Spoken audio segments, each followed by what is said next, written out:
السلام علیکم ورحمۃ اللہ تعالیٰ وبرکاتہ۔ الحمدللہ رب العالمین والصلاۃ والسلام علی سید المرسلین، اما بعد فاعوذ باللہ من الشیطان الرجیم، بسم اللہ الرحمن الرحیم۔ یا الہی سب اٹھا لے بارے درد رنج و غم، غوث اعظم پیر گوہر رہنما کے واسطے، الہی بحق کے بنی فاطمہ برقول ایمان کنم خاتمہ، اگر دعوت امرت کنی ور قبول، منو دست دامان آل رسول۔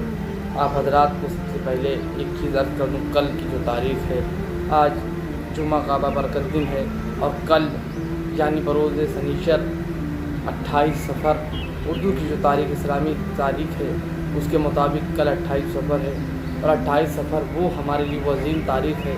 یہی وہ تاریخ ہے جس میں امام حسن مجتبیٰ رضی اللہ تعالیٰ عنہ کی شہادت ہوئی اور ان کو زہر دیا گیا۔ یہ مرحلہ کافی لمبا ہے، ان کو 3 سے 4 بار، روایتوں میں کہیں کہیں 5 بار آیا۔ آپ کو ایک بار کھجور میں زہر دیا گیا، دوسری بار کھانے میں، پھر شربت میں، پھر اس کے بعد آپ کو پیر جو ہیرا ہوتا ہے اس کو پیس کر کے اس کا زہر دیا گیا، اور جب آپ کو زہر دیا گیا تو آپ کی آنکھیں کٹ کٹ کر باہر آتی تھی۔ اللہ جانے وہ کتنے بیکار اور کتنے کمینے لوگ تھے جنہوں نے مولا حسن مجتبیٰ رضی اللہ تعالیٰ عنہ کو زہر دیا۔ اللہ کی اور اللہ کے رسول کے اوپر لعنت ہو۔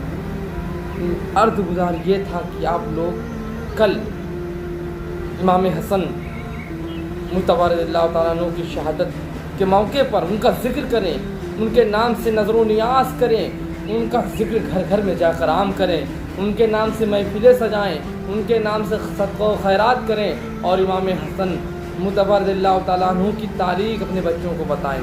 حسن مجتبیٰ رضی اللہ تعالیٰ عنہ کی تاریخ اپنے بچوں کو بتائیں۔ میں نے 2 بار اس لیے کہا کہ جب یہ جانیں گے تو آنے والی آگے کی نسلیں بھی جانیں گی، ورنہ ان کی تاریخ تو پہلے سے چھپائی جا رہی ہے، اس کو اور بھی چھپائی جائے گی۔ وجہ یہ ہے کیونکہ اگر یہ تاریخ بتانے لگے تو ان کے سامی کباب بکنا بند ہو جائیں گے، ان کی دکانیں بند ہو جائیں گی اگر ان کی تاریخ کے سامنے آ گئی۔ امت کو کیا ہے، اگر امت تاریخ کا مطالعہ کرے تو گمراہی سے بچ سکتی ہے۔ جو آتا ہے اپنا نظریہ بتا کر چلا جاتا ہے، اپنا عقیدہ بتا کر چلا جاتا ہے۔ ہمیں بزرگوں کے عقائد سے ہٹایا گیا، بزرگوں کے عقائد کو چھپایا گیا، صرف ایک عقیدہ لا کے رکھ دیا گیا کہ تم اس عقیدے پہ چلو۔ ہم کو اس عقیدے پہ رہنا ہے جس عقیدے پر امام اعظم ابو حنیفہ رضی اللہ تعالیٰ عنہ تھے، ہمارے امام تھے۔ ہمیں اس عقیدے پہ رہنا ہے جس پہ امام جعفر صادق تھے، جس پہ جعفر طیار تھے، جس پہ امام موسیٰ کاظم تھے، امام نقی، امام تقی، امام حسن عسکری تھے۔ ہمیں اس عقیدے پہ رہنا ہے جس عقیدے پر ہمارے مولا امام زین العابدین رضی اللہ تعالیٰ عنہ تھے۔ ہمیں اس عقیدے پہ رہنا ہے جس عقیدے پر سیدنا صدیق اکبر تھے، عمر فاروق اعظم تھے، عثمان غنی تھے، ہم سب کے مولا، آپ سب کے مولا، مولا کائنات مولا علی شاہ تھے۔ ہمیں ان عقیدوں کو فالو کرنا ہے، اور ہمیں انہی بزرگوں کو، انہی شخصیتوں کو ہمیں فالو کرنا ہے۔ ہمیں ان کو فالو کر، جب ہم ان کو فالو کریں گے تو ہمیں اچھی چیزیں سیکھنے کو ملیں گی۔ سرکار نے فرمایا میری اہل بیت کشتی نوح کے مانند ہے، جو ان پر سوار ہوگا وہ نجات پا جائے گا۔ اور اللہ فرماتا ہے جو میرے محبوب کی آل کا ذکر کرے گا میں اس کی آل کا ذکر باقی رکھوں گا۔ تو ضرورت اس بات کی اہل بیت کا ذکر کیا جائے، اہل بیت کا ذکر کیا جائے۔ اہل بیت کا ذکر بہت اہم ہے، جس طرح ہمیں جینے کے لیے پانی کی ضرورت، بلکہ اس سے بھی زیادہ میں بیان نہیں کر سکتا کتنا اہم ہے، اس سے بھی زیادہ اہل بیت کا ذکر ہے۔ اہل بیت کے ذکر کیجئے، اہل بیت کا ذکر کیجئے، ان کی محفلیں سجائیے، ان سے فیض حاصل کیجئے، ان کے نام کی نظر و نیاز کیجئے، اور خانقاہوں سے جڑیں۔ جو اصل خانقاہ، جو خانقاہ رزق و ہدایت کا پیکر ہو، جو خانقاہ واقعی میں خانقاہ ہو، خامقاہ نہ ہوا آج کل کی طرح، وہ پیر پیر نہ ہو، پیر ہو۔ پیر جب باکمال ہوتا ہے تو بزرگوں کی بات بتاتا ہے، وہ ادھر ادھر کی بات نہیں کرتا۔ کچھ لوگ کسمکس میں ہیں، کریں نہ کریں، نہ خدا ہی ملا، نہ وصال صنم، نہ ادھر کے رہے نہ ادھر کے رہے۔ نظریات کو بدلیے۔ آج تاریخ امام حسن کو مٹایا جا رہا ہے، ان کے جنازے پر تیر برسائے گئے، اللہ اللہ، ان کے جنازے پر تیر برسائے گئے۔ یہ منظر بھی لوگوں نے دیکھا، جس نوازے کو سرکار نے اپنے کاندھوں پہ بٹھایا، جو نماز میں سرکار کے پشت پر چڑھ جاتے تھے، ان پر ظلم ہوئے۔